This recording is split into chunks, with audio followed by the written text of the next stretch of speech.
안녕하세요. 코드 아카데미에 오신 것을 환영합니다. 오늘은 코드 아카데미의 두 번째 시간입니다.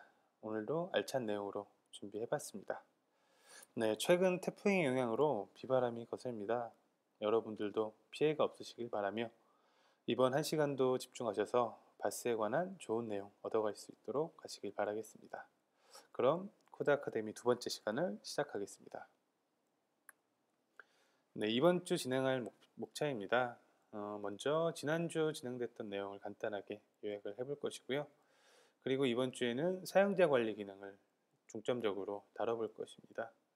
그리고 지난주에 VCL 기반으로 회원가입 기능을 구현을 해봤는데요. 이번 주부터는 모바일 프로젝트로 진행을 할 것이기 때문에 모바일 프로젝트에서 회원가입 기능을 다시 한번 구현을 해보겠습니다. 그리고 최근 그 회원가입 시에 이메일 주소가 상당히 중요하게 사용되고 있습니다. 그래서 이메일 주소를 인증하는 다양한 방법이 있는데 바스에서는 이메일 인증을 어떻게 구현을 할 것인지 한번 살펴보도록 하고 실습도 진행을 하겠습니다. 그리고 사용자 관리 기능은 T 백엔드 유저스 컴포넌트로 대부분 이루어지는데요. T 백엔드 유저스의 다양한 기능을 실습을 통해서 함께 살펴보겠습니다. 그리고 T 백엔드 유저스 컴포넌트에서 제공되지 않는 일부 기능들이 있습니다. 예를 들면 비밀번호 초기화 같은 기능은 그 T 백엔드 유저스에서 제공을 하고 있지 않습니다. 이런 그 기능 같은 경우에는 바스 API를 직접 확장해서 구현을 할 수 있습니다. 어렵지 않으니 함께 살펴보며 익혀보시길 바라겠습니다. 그리고 마지막으로는 오늘 진행한 내용을 요약하고 다음 주 진행할 내용을 함께 살펴보겠습니다. 그리고 질문은 지난주와 마찬가지로 웨비나 프로그램의 퀘스천 기능을 통해 해주시면 저희가 수시로 확인해서 답변 드리도록 하겠습니다. 물론 못다한 질문은 세미나가 끝나고 질문해 주셔도 저희가 답변해드리도록 하겠습니다. 네, 지난주 내용을 간단하게 요약해 보겠습니다.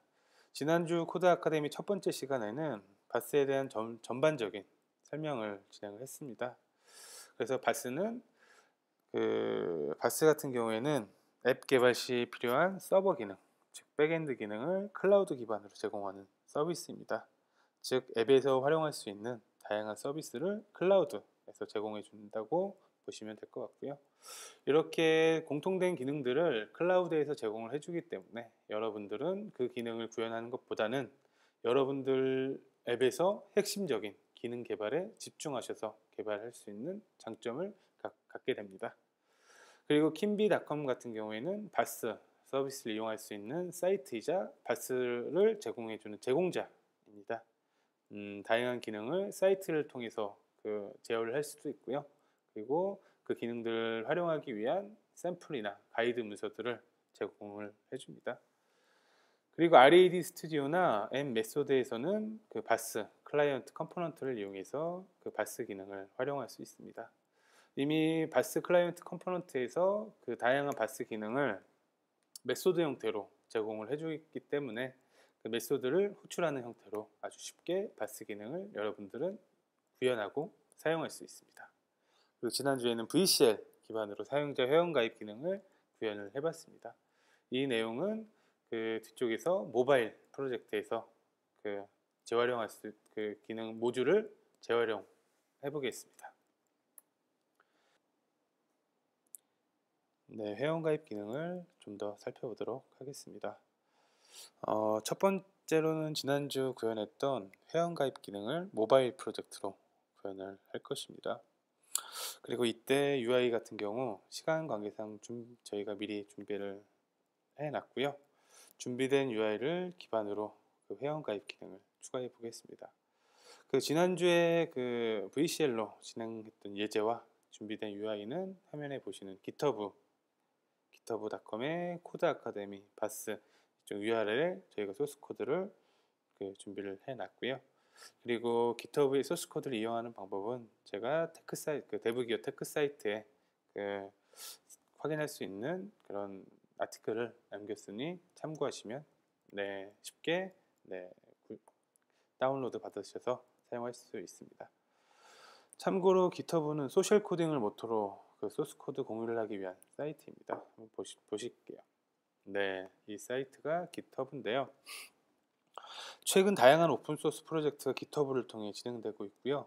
대표적으로는 트위터의 부트스트랩이나 파스칼의 대표적인 오픈소스인 라자루스, 프리파스칼 등이 GitHub를 이용하고 있습니다. 델파이나 파이어모키 프로젝트도 검색하시면은 예제로 된 소스 코드 등을 많이 살펴볼 수 있습니다. 코드 아카데미 소스는 이 페이지를 통해서 제공됩니다. 우선 오른쪽 하단을 보시면은 이 다운로드 집이라는 버튼을 통해서 그 zip 파일 형태로 그 프로젝트 및 소스 코드를 다운로드 받으실 수 있고요. 저희는 이번에는 그 델파이의 ID 상에서 그 GitHub을 사용할 수 있도록 그 GitHub에서도 이런 서브 버전 인터페이스를 제공을 하는데, 그 서브 버전 그 링크를 누르면은 체크아웃 URL 링크를 복사를 할 수 있습니다. 이 링크를 복사하신 다음에 아시는 분들도 있지만 그 델파이에서는 그 서브 버전을 이용한 버전 컨트롤 기능이 내장되어 있습니다. 그래서 파일 오픈 프롬 버전 컨트롤 메뉴를 이용할 수 있는데요. 이 메뉴를 클릭하시고 좀 전에 복사하셨던 그 URL 오브 리파지토리 항목에 넣으시고요. 데스티네이션 같은 경우에 저장할 경로를 선택하시면 됩니다. 저는 D 드라이브에 코드 아카데미라는 경로에 저장을 하겠습니다. 그리고 OK를 누르시면은 GitHub에 있는 소스 코드가 보시는 것처럼 쭉 다운로드를 받고요.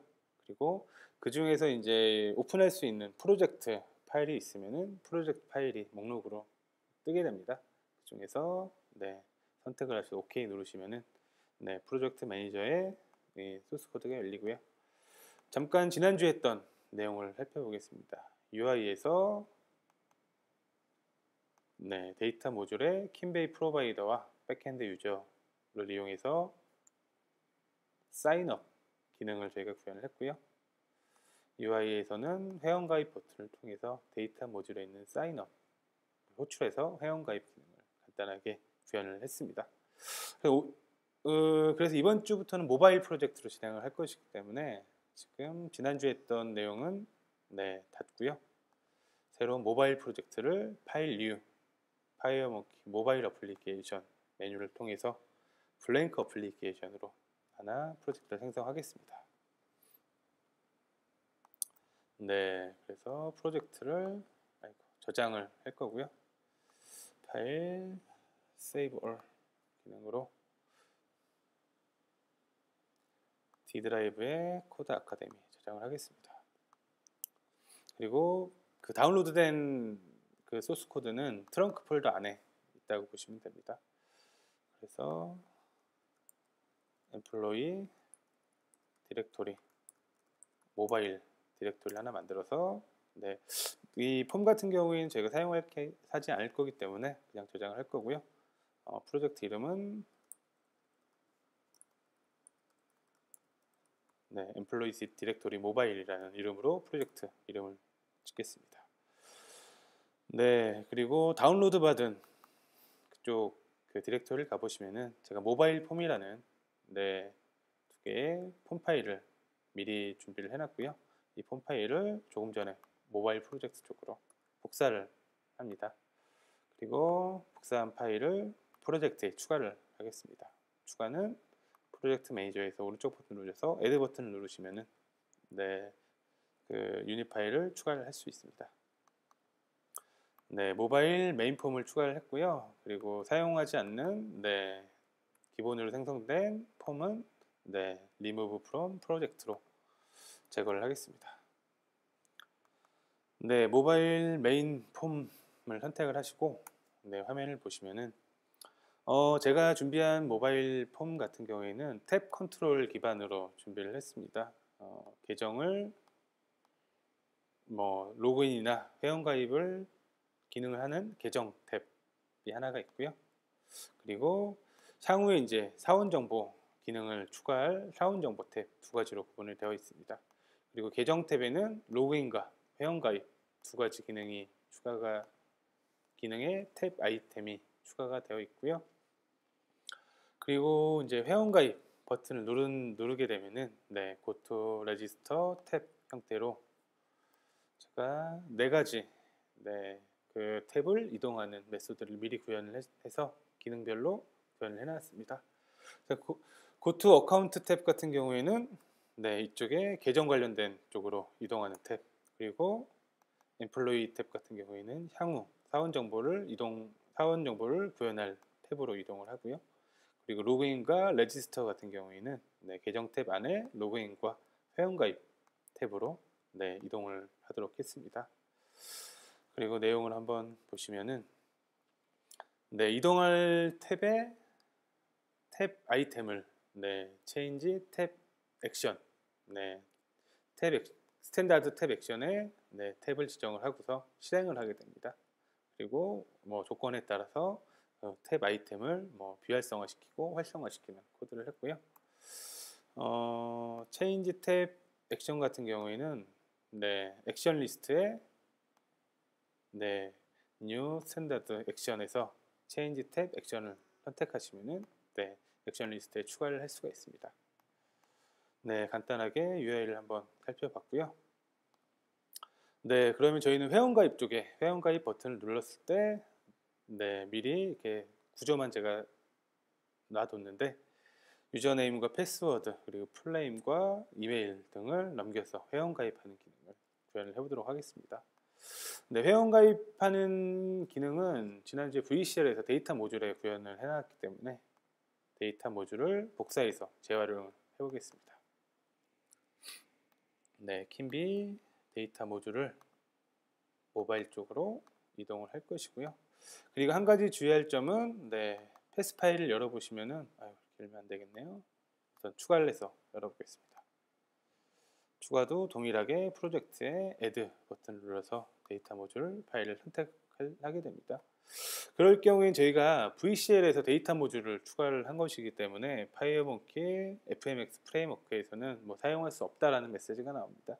이 같은 경우 알았다라고 무시를 하시고 보시면은 데이터 모듈 안에 vcl.controls.tcontrol 이라는 문구가 보이시는데 VCL의 tcontrol 이용해서 데이터 모듈이 구성되어 있다는 내용인데 이 부분을 FMX로 수정을 하면은 파이어몽키에서도 그대로 사용할 수가 있습니다.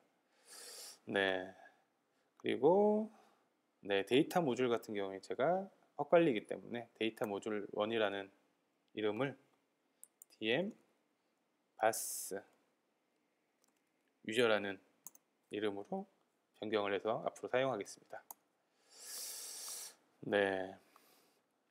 그리고 모바일 폼에서는 데이터 모듈을 사용하기 위해서 파일 유지 유닛을 통해서 추가한 데이터 모듈을 추가를 하겠습니다. 이렇게 추가가 되어 있고요. 그 다음에 사인업 하는 기능을 주석을 제거하겠습니다. 이렇게 회원가입 기능을 모바일에서 추가를 해봤습니다. 그러면 테스트하기 위해서 가장 빠르게 테스트할 수 있는 방법 중 하나인 윈도우 플랫폼을 추가해서 윈도우 32비트에서 테스트를 해보겠습니다.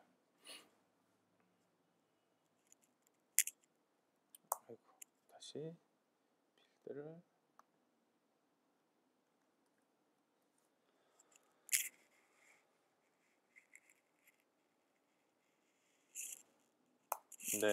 한번 실행해서 기능을 확인해 보겠습니다.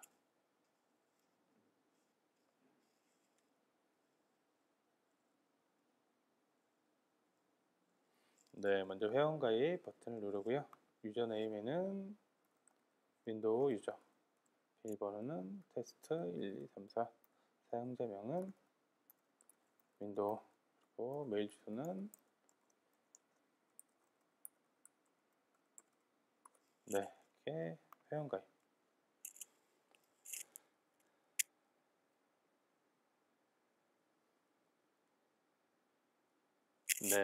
회원가입을 하면은 화면에 보시는 소스 코드와 같이 회원가입 이후에 인플로이 탭으로 이동을 하라 라는 내용대로 인플로이 탭에 이동했습니다. 그 다음으로는 모바일에서 한번 테스트를 한 다음에 그 결 데이터를 확인해 보도록 하겠습니다.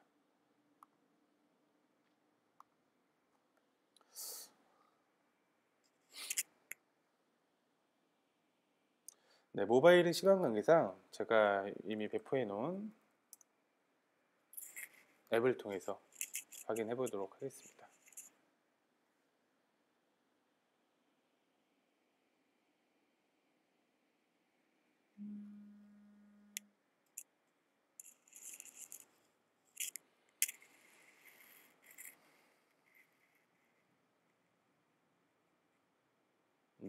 연결이 되었고요. 화면에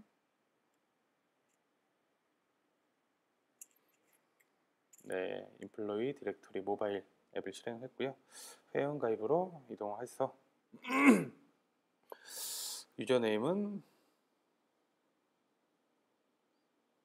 안드로이드, 그리고 비밀번호는 테스트 1234, 사용자명은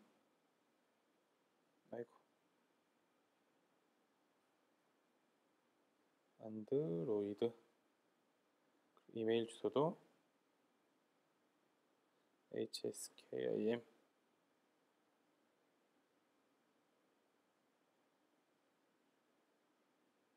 엠바카드로 회원가입을 시도해 보겠습니다.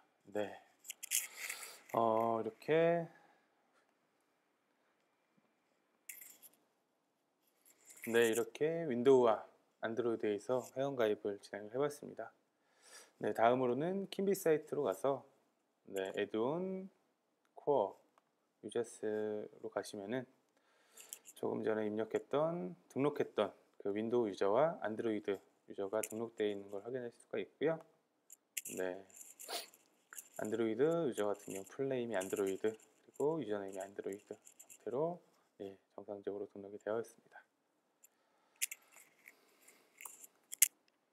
이렇게 모바일 프로젝트로 회원가입을 구현해봤습니다. 그리고 회원가입이 잘 되는 것도 확인을 했고요.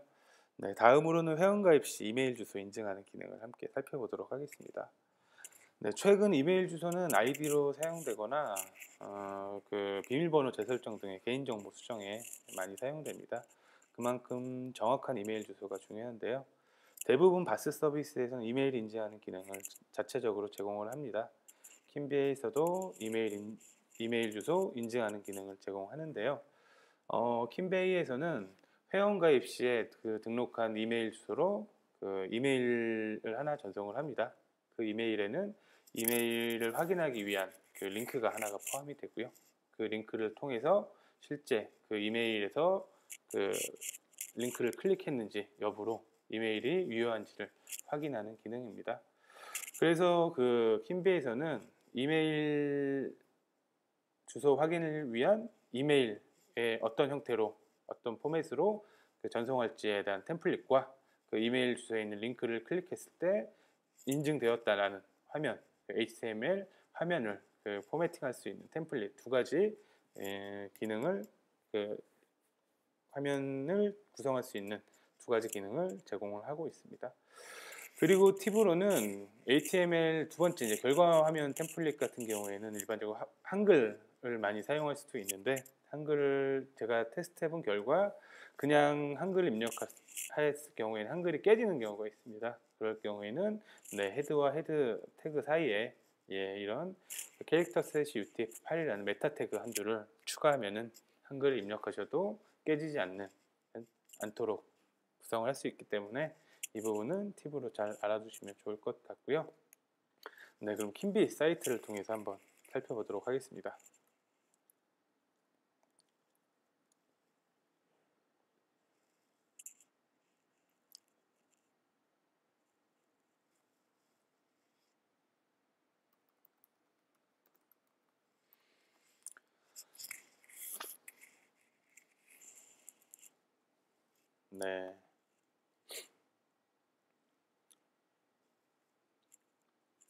킴비 사이트를 보시면은 다시 유저 화면으로 이동해 보겠습니다.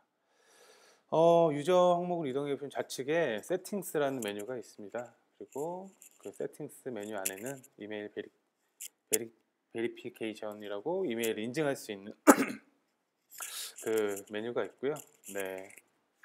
첫 번째 항목 같은 경우에 이메일 확인 기능을 사용할지 여부입니다. 이걸 체크를 하시게 되면은 이 그 날짜 이전에 등록한 사용자의 경우에 그 이메일을 인증하는 기능을 무시할 것인지, 즉 이 이전에 사용됐던 사용자의 이메일은 유효하다고 판단을 할지를 체크하는 옵션입니다. 이 기능도 체크를 할 거고요. 그리고 마지막으로는 자동으로 이제 그 확인하는 컨펌 이메일을 전송할 것인지 라는 내용입니다. 이 항목까지 모두 체크를 해서 저장을 하겠습니다. 이렇게 저장을 한 다음에 제가 구현했던 내용으로 한번 다시 테스트를 해보겠습니다.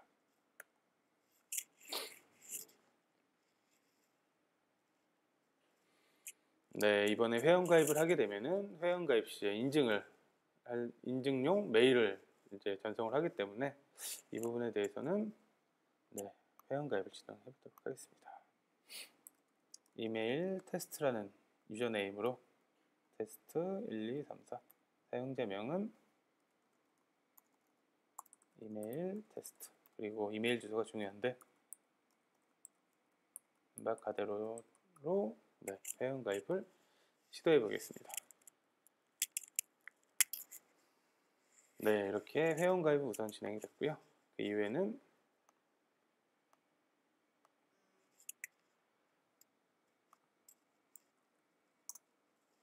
메일을 통해서 확인을 해보도록 하겠습니다.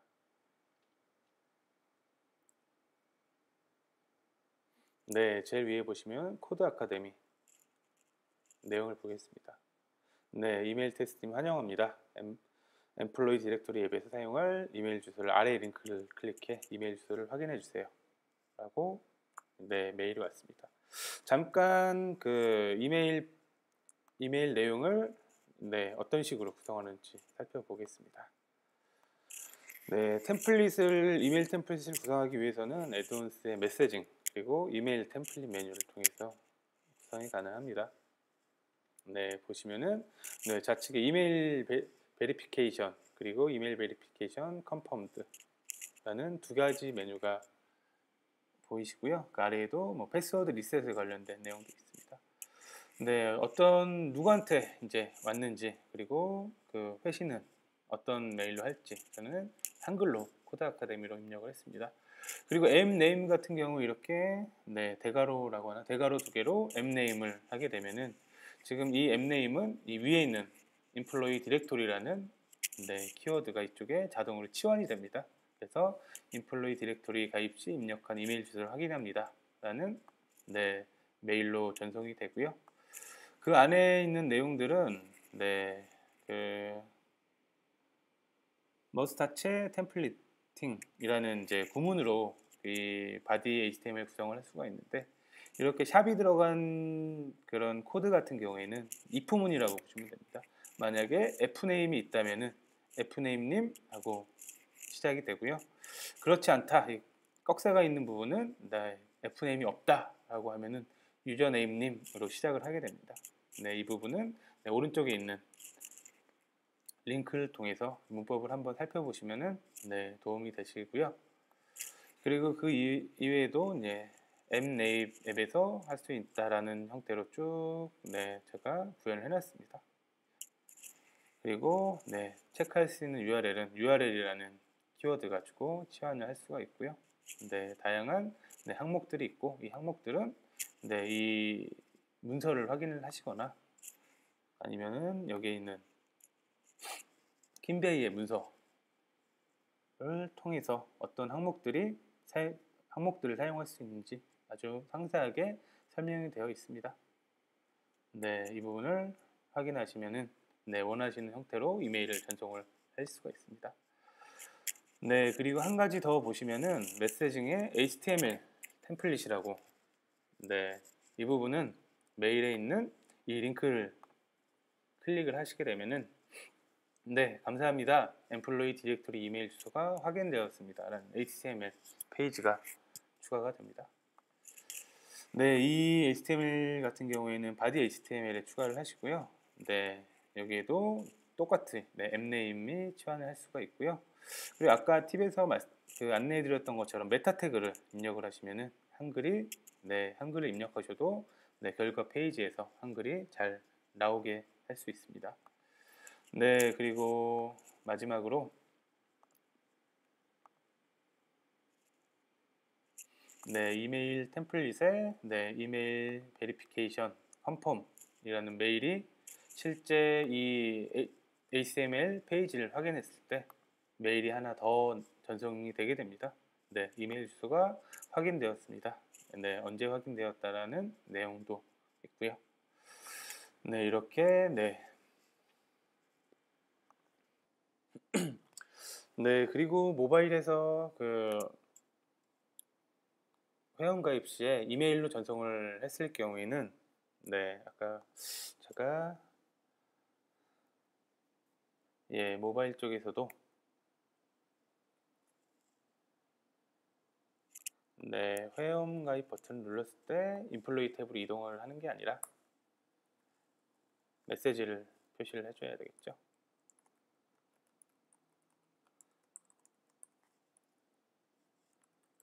회원가입이 완료되었습니다.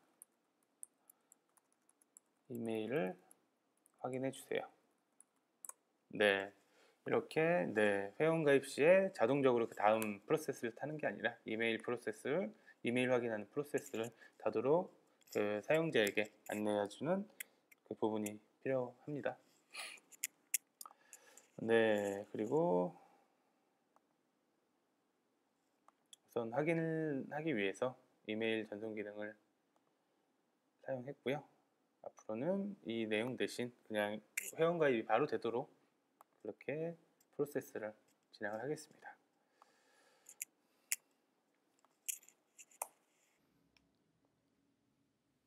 네, 이번에는 T 백엔드 유저스 컴포넌트를 이용해 사용자 관리 기능을 사용하는 방법을 좀 더 살펴보도록 하겠습니다. 먼저 앞에서 회원가입 때 사용됐던 사인업 유저 메소드가 있고요. 그리고 로그인과 로그아웃을 할 수 있는 로그인 유저 그리고 로그아웃 메소드들이 있습니다.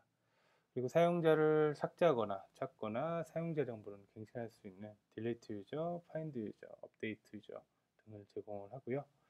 그리고 사용자를 필터링 할 수 있는 쿼리 유저스 등 다양한 메소드들을 제공을 하고 있습니다. 저희는 이번 실습에서는 그 로그인과 로그아웃하는 기능을 구현하기 위해서 로그인 유저와 로그아웃 그 메소드를 이용해 그 실습을 해보도록 하겠습니다.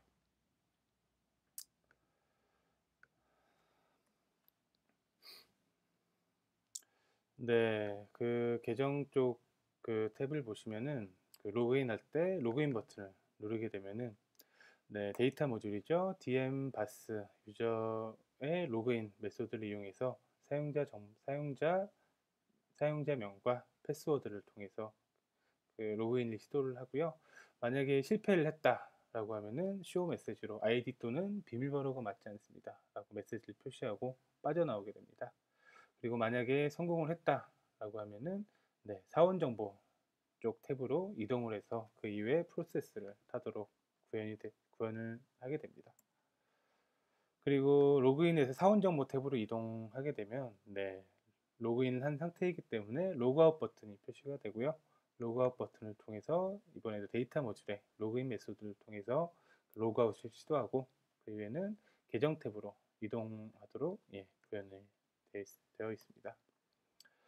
네, 이런 그 두 가지 메소드를 구현하기 위해서 네, 데이터 모듈의 로그인과 로그아웃 메소드를 구현하겠습니다.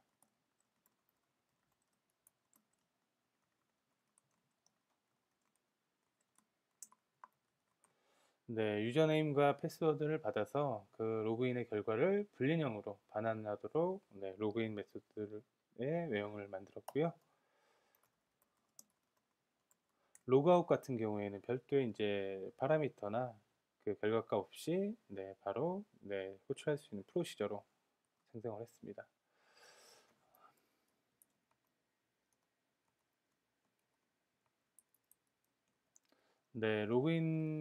로그인과 로그아웃은 화면에 있는 백엔드 유저스 컴포넌트를 이용할 거고요.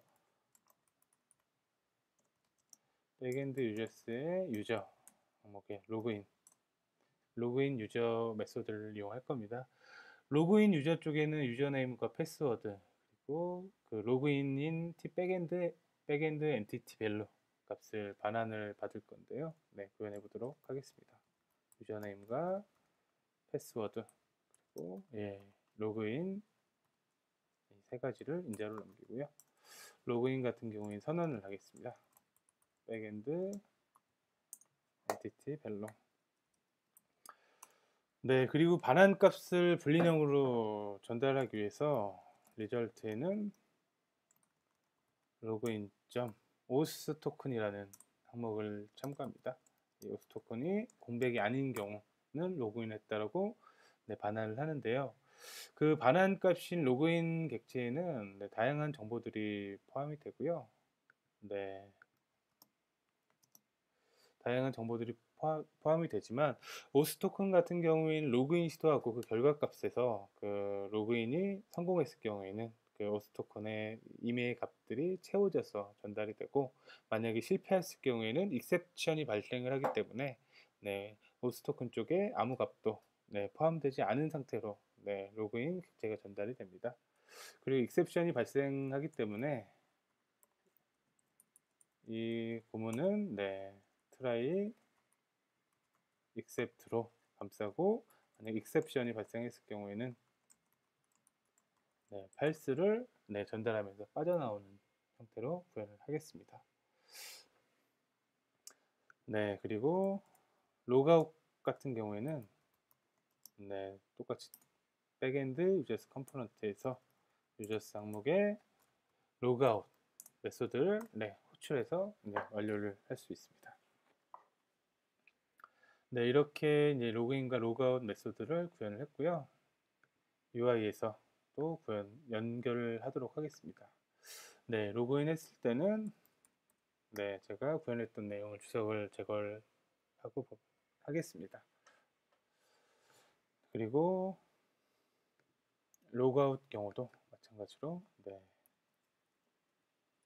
주석을 제거하겠습니다. 한번 테스트를 진행을 하겠습니다.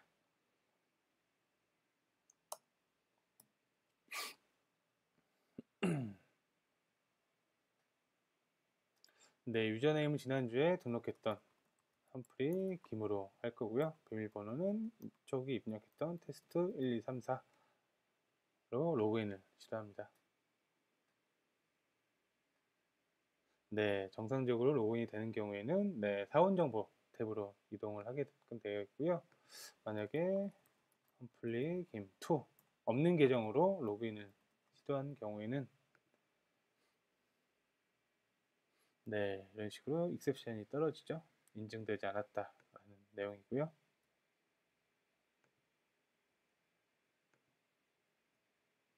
아이디 또는 비밀번호가 맞지 않습니다라는 메시지가 나옵니다. 지금은 디버그 모드이기 때문에 이런 에러 메시지들이 다 뜨는데요. 실제 릴리즈 모드에서는 이런 에러 메시지 없이 결과값인 아이디 또는 비밀번호가 맞지 않습니다 라는 내용만 표시가 될 것입니다.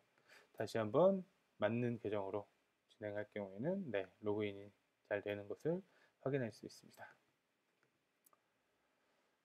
우선 간단하게 그 백엔드 유저스의 로그인 유저와 로그아웃 두 가지의 메소드로 사용자 관리 기능을 살펴봤고요. 그리고 로그인 했을 경우에는 로그인이 아니라 회원가입 이후에는 회원가입 이후에 바로 이제 사원 정보 쪽으로 이동을 하기 때문에 백엔드 유저스 1의 유저스, 그리고 그 위에서는 제가 로그인 유저라는 메소드로 이제 로그인을 시도를 했고요. 그 유저스에 로그인이라는 메소드가 있습니다. 로그인이라는 메소드는 A 로그인이라는 entity 백엔드 entity 밸류 그 형태의 인자를 받는데요. 이 값은 그 사인업 유저에서 반환된 create 오브젝트 값을 그대로 넘겨주게 되면은 회원 가입한 그 사용자 정보로 바로 로그인을 할 수가 있습니다. 이런 식으로 사인업 이후에도 로그인 처리를 하도록 하겠습니다. 이렇게 사용자 관리 기능 중 로그인과 로그아웃 기능을 위주로 살펴봤고요. 딜리트 유저나 다양한 메소드들도 지금 로그인 유저에서 구현했던 내용들을 참고로 구현하시면 원하시는 내용으로 구현할 수 있을 것 같습니다.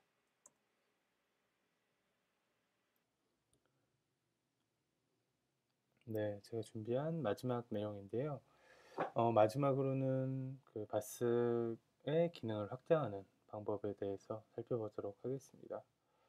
뒷백엔드 유저스 컴포넌트 같은 경우 그 사용자 관리의 다양한 기능을 메소드로 제공하지만 비밀번호 초기화 기능 같은 경우 그 뒷백엔드 유저스 컴포넌트에서 제공을 하지 않습니다. 그래서 이 기능은 그 킴비나 파스의 그 가이드 문서를 보고 비밀번호 초기화하는 기능을 직접 확장을 해야 합니다. 그 비밀번호 초기화 기능을 확장하기 위해서는 두 가지 방법이 있습니다. 첫 번째는 REST 클라이언트 API를 확장하는 방법이 하나가 있고요. 그리고 다른 방법으로는 플랫폼 그 바스 서비스의 그 API 클래스를 상속받아 확장하는 방법이 있습니다. 이 두 가지 방법은 실습을 통해서 각각 살펴보도록 할 것이고요. 그러기 위해서는 어떤 식으로 비밀번호 초기화, 패스워드 리셋 기능을 사용해야 하는지 킴비의 가이드 문서를 통해서 먼저 알아보도록 하겠습니다.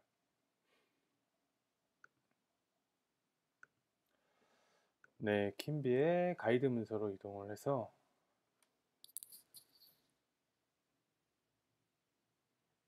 사용자 유저스 항목을 보겠습니다.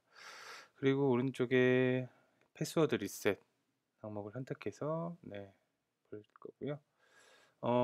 패스워드 리셋 같은 경우에는 RPC로 해서 쭉 해서 이런 URI를 통해서 패스워드 리셋 기능을 호출할 수 있습니다. 이 내용을 복사를 하고요. 그리고 포스트 형태로 호출을 하게 되고, 그리고 호스트는 bas.kimbi.com으로 요청을 하면 됩니다. 그리고 인증 같은 경우에는 기본 인증을 사용해서 요청을 하게 되면은 응답은 그 HP 코드 204번으로 그 응답이 받을 수 있습니다. 그러면은 구현을 한번 해보도록 하겠습니다.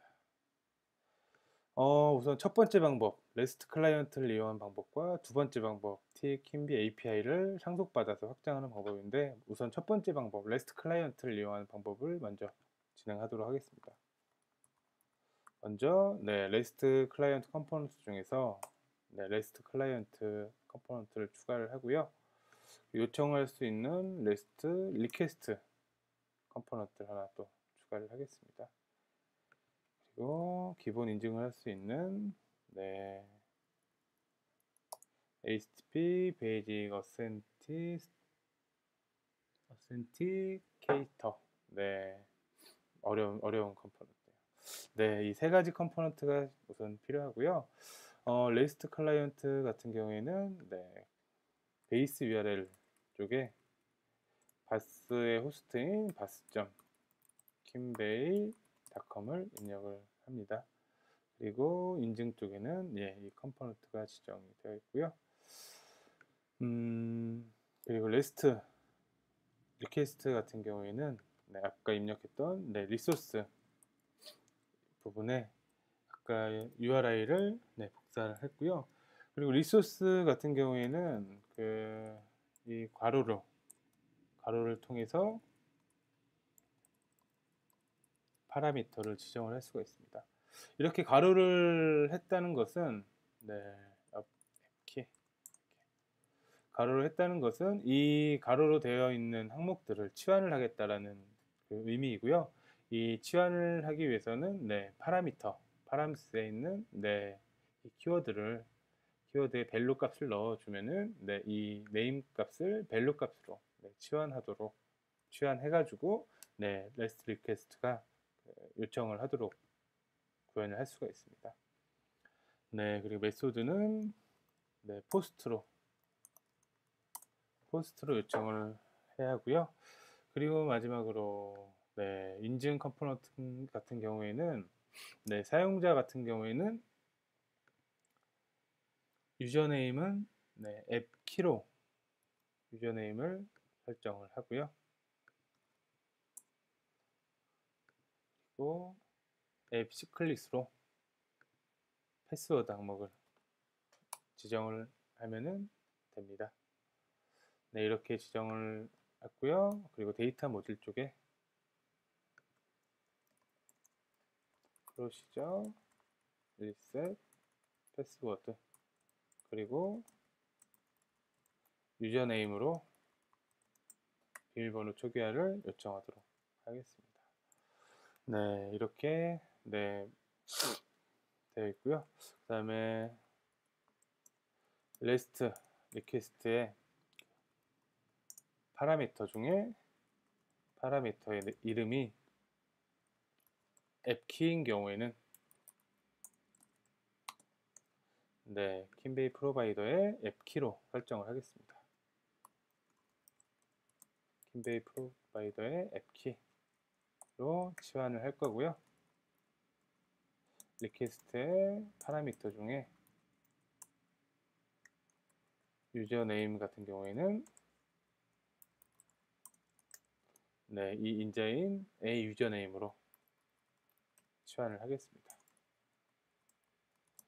그리고 execute 메소드를 통해서 요청을 하겠습니다. 이렇게 이제 레스트 클라이언트를 통해서 구현하는 방법이 첫 번째 방법입니다.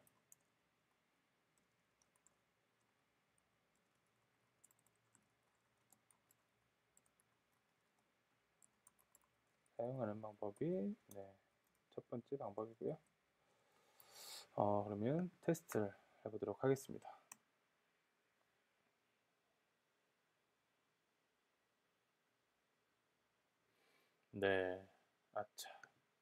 UI와 연결하는 내용이 누락되었네요.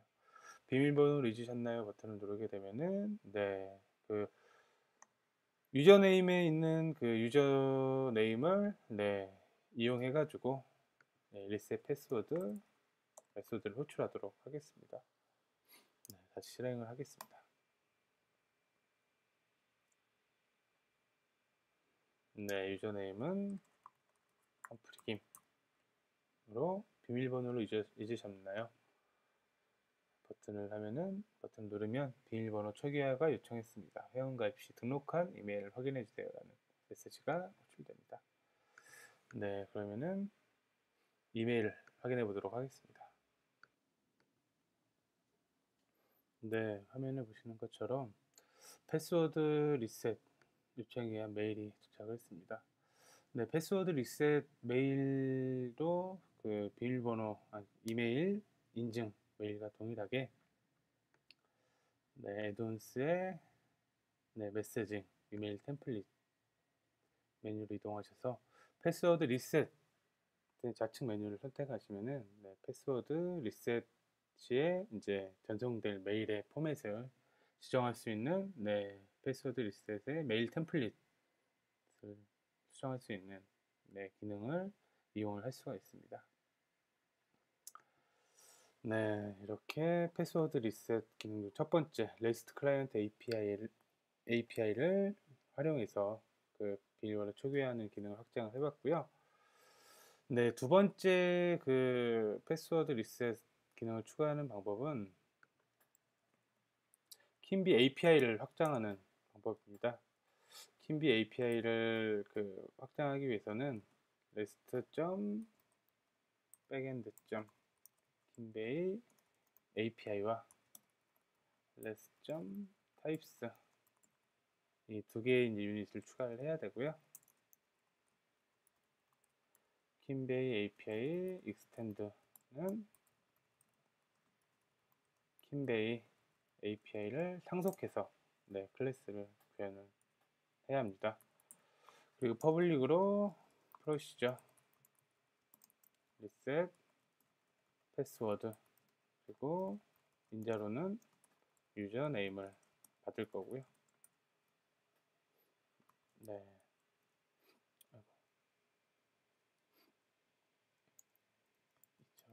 빠져버렸네요.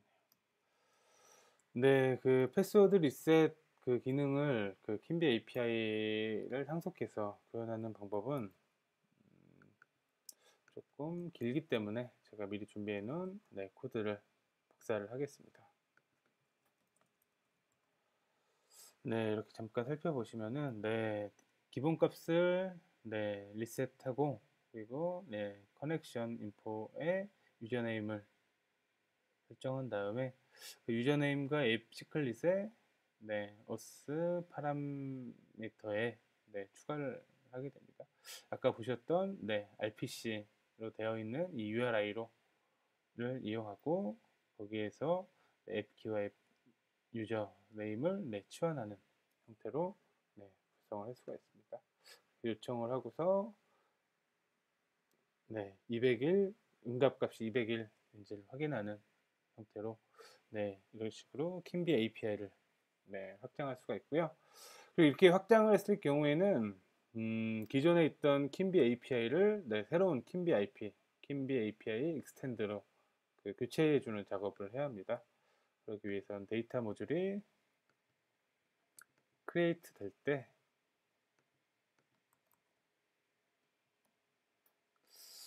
뭐가 잠깐 꼬였나 봅니다.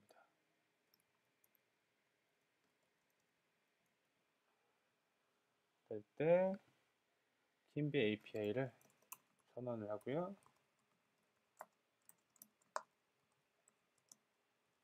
API 익스텐드로 선언을 하고 킴비 API를 생성할 때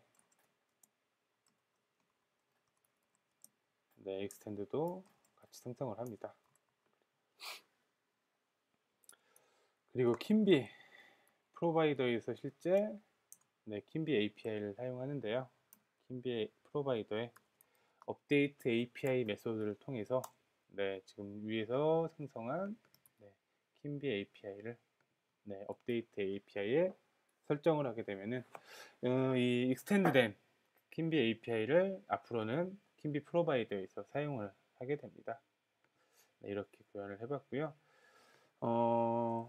그리고 첫 번째 리스트 클라이언트로 사용했던 부분을 네, 새로운 킴비 API에 리셋 패스워드 그리고 네, 유저네임을 통해서 패스워드를 리셋하는 형태로 구현을 할 수가 있습니다. 그러면 이 부분도 테스트를 해보도록 하겠습니다. 네, 이번에도 험프리 김으로 비밀번호를 잊으셨나요? 네, 이렇게 비밀번호 초기 요청을 하고요. 다시 이메일을 확인해 보도록 하겠습니다. 네, 그 아까는 하나 왔던 내용이 네, 두 번째 메일이 도착을 했습니다. 네, 이렇게 두 가지 형태의 비밀번호 초기화 기능을 확장하는 방법을 함께 살펴보았습니다.